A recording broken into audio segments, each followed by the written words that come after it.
Bandwagon Buffs, man.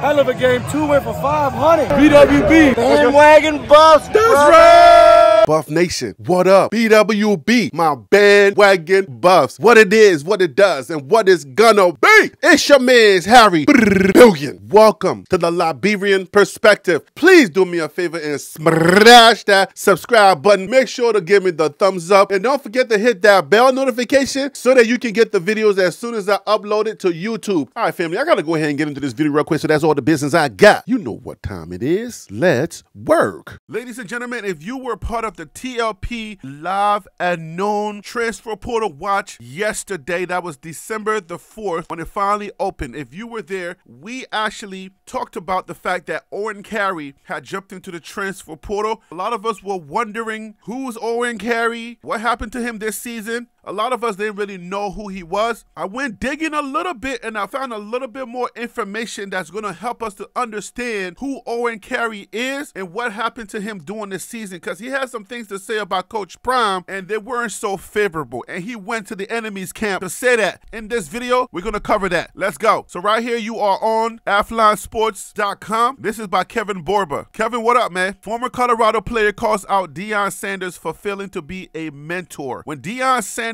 took over as the Colorado head coach, he was not shy about parting ways with players to make room for transfers. Deion Sanders taking the Colorado job ahead of the 2023 season was certainly one of the biggest stories of the college football season, but his approach to rebuilding the roster in 1 year immediately became the biggest story of the year. While coaches have often been known to part ways with players behind the scenes, Sanders was on video urging the players from Colorado's 2022 team to hit the portal so he can bring in as many transfers as possible, an approach that rubbed many people the wrong way and has been described by some players as them getting cut without really getting a chance to prove themselves. And I know that just sent a few people to the comments who are probably going to say Coach Prime was trying to challenge you, you're lazy, you didn't want the challenge, and you got up out of here. It wasn't Coach's fault. You can save yourself the comment, you're welcome. One player who was from the previous regime and opted not to be with the team this season was linebacker Eoghen Kerry, who was a part of the spring practices for Colorado. While he wasn't on the team, he was still on scholarship, which didn't count against Colorado's 85. In a recent interview with Jason Whitlock, that's the enemy, on his podcast Fearless, Kerry revealed that he felt ignored and dismissed by Sanders, who he was hoping could be a mentor or father figure in his life. This was tweeted by Jason Whitlock. I feel like he doesn't have good intentions. I'm not going to play this video because I feel like he doesn't have good intentions. I feel like his spirit ain't right. I don't necessarily favor Jason Whitlock, and I don't necessarily like his spirit. Not that I hate him, but I don't like his spirit because I feel like the way that he does things is, in a sense, like Candace Owens. They always disparage the black community, black people. It's almost like they're trying to pander to a specific group of people, or they're trying to pander to white people. That just doesn't fit right with me, the way that I live my life. I believe he considers himself a Christian, and me as a Christian man, the one thing that we know is that, you know, you got to test the spirit by the fruit, and his fruit seemed kind of rotten. But anyways, this is what Kerry had to say. Former Colorado football player Eoghen Kerry explains his experience with Coach Prime. I thought he was going to come in, mentor me, and kind of take me under his wing, because he wanted to see people like me of African-American descent excel, to be ignored and dismissed, hurt. If you guys want to go ahead and see that video, just go to Jason Whitlock's page and you can see the video for yourself, but I'm not going to play it. For one, YouTube may block it and may block my money. I ain't trying to get a rotten fruit to block my money, if you understand what I'm saying. Kerry also revealed that when his parents flew in for the spring game, Sanders refused to meet with them. The former 3-star recruit out of Mater Dei, California, elected to go to Colorado over programs like Texas and Arizona. He is officially in the transfer portal and is among the thousands of players looking for a new home. This is what I think. Now, here's the Liberian perspective. The way that I look at this is kind of unfair. We don't know the true story. We're not going to vilify the young man. Because we like Coach Prime, we're not going to vilify the young man. But to give a perspective, it's something like this. First of all, Coach Prime came in and Coach Prime put out a challenge. It's not like these young men don't have people in their lives, or they don't have people around them who challenges them all the time. We all get challenged in some kind of way. The friends around you, everyone around you are going to challenge you you in some kind of way. Even if you did not understand that that was a challenge, a lot of videos have been made. People have talked about it. I'm sure they talked to people and somebody has told them that that was a challenge. It was not necessarily saying, hey man, jump into the transfer portal because I don't like you. I don't want you around here. I want to bring in new people. That was a challenge. That's widely known by now. Yes, you could have taken it another way and say, well, I didn't see it as a challenge. I just felt like it was you telling me to leave. If you saw it that way, then you were not supposed to be on Deion Sanders' team. Every coach does the same thing. Bucky was explaining this. New coaches coming to programs, their job is to make sure that they put a winning product on that field. If you are not part of that winning product, they are not babysitters. It's either going to be you or it's going to be them. And at the end of the day, it's going to be you. You got to understand that. He decided not to be on the team after the spring game. He just said, listen, I'm going to take the scholarship money. I'm going to get my education. And then as soon as that transfer portal opens up, I'm jumping into the transfer portal. And he knew that that was going to make news. He jumped into the transfer portal. We talked about it. Whatever happened during the spring game or during spring practices and the communication that happened between him and the coaching staff and Coach Prime, we don't know, but it probably has something to do with his playing time, his production and contribution. He probably didn't like whatever the coaches had to say about his contribution on this team. Your position coach probably communicated something to you, wanted you to play either a certain way and you refused to play that certain way. And guess what? You decided, well, this is not the best fit for me, so I'm going to go ahead and get my education, sit out and leave as soon as I get an opportunity to do that. We're only getting one side of the story. If you know Coach Prime, the way that he carries himself, the allegations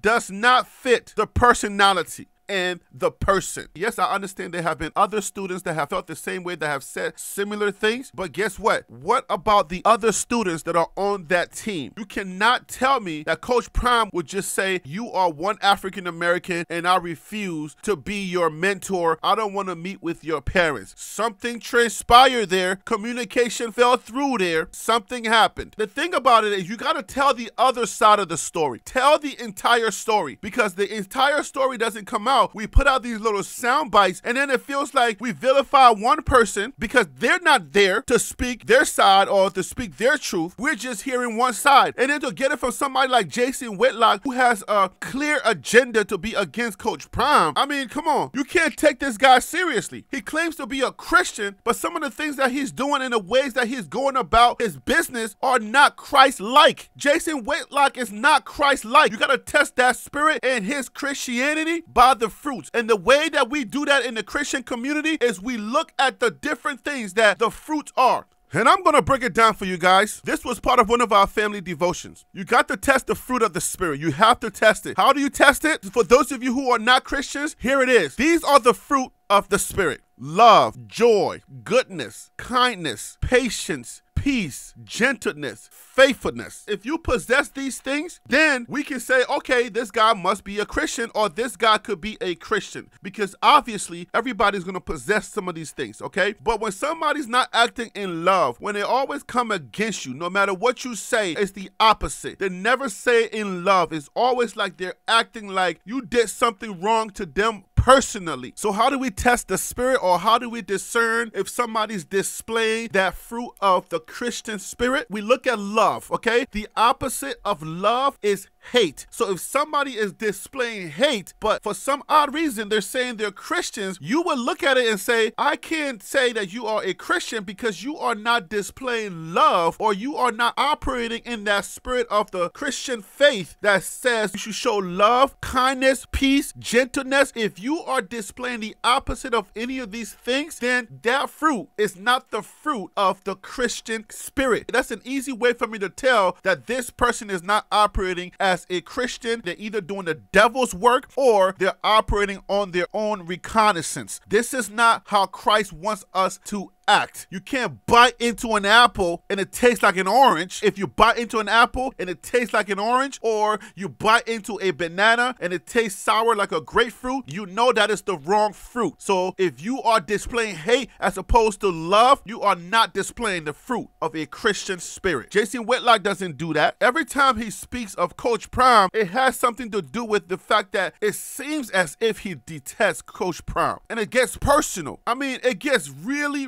really personal. And you're like, what in the world? He takes these personal shots and it just doesn't feel like he is displaying the love from that tree of the fruit of the Spirit. It's the opposite. Owens, whose real name is not Owen, is Joshua, happens to also be a Christian. If you look here, he posted on here October the 4th that he was baptized. So he is a Christian. Me being a Christian, I'm not trying to vilify this young man. I'm not saying he's done anything wrong. I'm just saying we need to tell both sides of the story. I always look at stuff like this. When my son comes home and something transpired at school, he's upset, he comes home, I will ask him, hey, Micah, what happened? They will immediately go to telling the side of the story that benefits them. And then they always leave out the part that they played to cause that thing to happen. That's how I'm looking at this. I'm not trying to vilify him. I'm just saying tell the whole story. All we know is what you said in that interview, what you said in the video. I thought he was going to come in, mentor me, and kind of take me under his wings because he wanted to see people like me of African-American descent excel, to be ignored and dismissed, hurt. That's not the full story. You're on a channel like Fox News. That's almost like I see it as the opposition. When something happens to Black America, Fox News is going to bring on a Jason Whitlock, a Candace Owens, or somebody like that, you know, to always say, hey, why didn't they do this? If they would have done this, this would have happened. If they would have done that, that would have happened. It's almost like they're on the opposite side, but they bring somebody that looks like us to try to explain why we should have done better, then we would have not gotten killed. It's weird. So when you go to Jason Whitlock and he's over there trying to say, well, the way that he sets up the question, it's leading. He leads you into saying something that's going to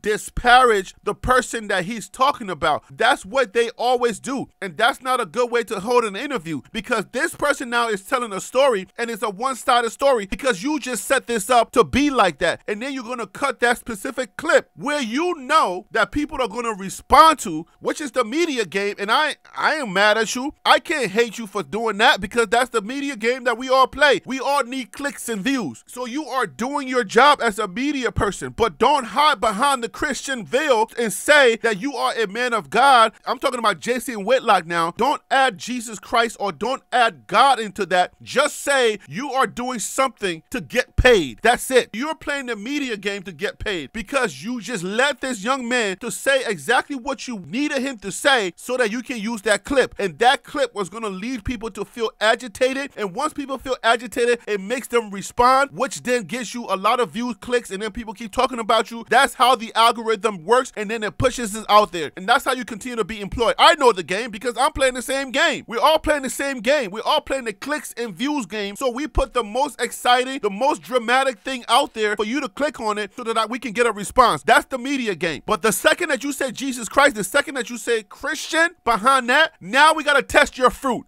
Now I gotta say, wait a minute, if you say you are acting on basis of being a Christian, and this is what you're doing as a Christian, and you are doing the work of God, now I gotta say, well, wait a minute, you can't do this and do that. I'm not saying I'm doing the work of God. I say I'm a Christian on my channel, but I know that I have to play that media game. I have to put out headlines, and I have to put exciting things to get people to respond. But I'm not intentionally going against somebody, leading questions that's going to disparage somebody, put them in a bad light so that I can get clicks and views. That's not what Christians do. You can be in this media space as a Christian, but not do the devil's work. I just want to get that straight. Anyway, this young man is a Christian man. Because I'm a Christian, I salute him for getting baptized and getting his life right with Jesus. He says, officially in the transfer portal, my legal name is Joshua. So Joshua, listen, man, do not allow people like the Jason Whitlocks who have an agenda to deter you from being a Christian. Don't allow these people to play that game and get the fruit of your spirit to be rotten like theirs. You got to go to God when it comes to these type of things. You got to be very careful when it comes to this media game. This media game is a dirty game, all right? Unfortunately, we all play in this game, but there's a way to play as a Christian and still have God be pleased with you. Do not allow this game to take you off your game of following Christ and being more like Christ each and every day. That's what we have to be. There's a lot of people that say God, God, and say Christ, Christ, but that does not mean that their fruit is right and that they are following Christ all the way. They're using Christ, but Christ knows who they are. So be careful out here, man. It's crazy out here. You're a very smart young man. You're very intelligent. and I know that you're going to be something big one day. Do not allow these people to suck you in into their nasty games that they play in this media, because at the end of the day, Joshua, what God has for you is for you, and you don't have to go to the Jason Whitlocks to get it. I guarantee you. God is always going to take care of you. Make sure you continue to do the right thing. Go ball out wherever school chooses you. I know you're going to be a media personality one day or a business owner one day, and I look forward to see you in the future doing great things. Salute, Joshua. Continue to do your thing. Okay. All right, family. That is all the information that I have for this video. Hope you got a little something out of it, and if you did, please help this channel grow by smashing that subscribe button, but I'm going to have to leave it right there. You know who I am. I'm Harry B, and that right there was the Liberian Perspective. That's TLP Sports Club. Brah.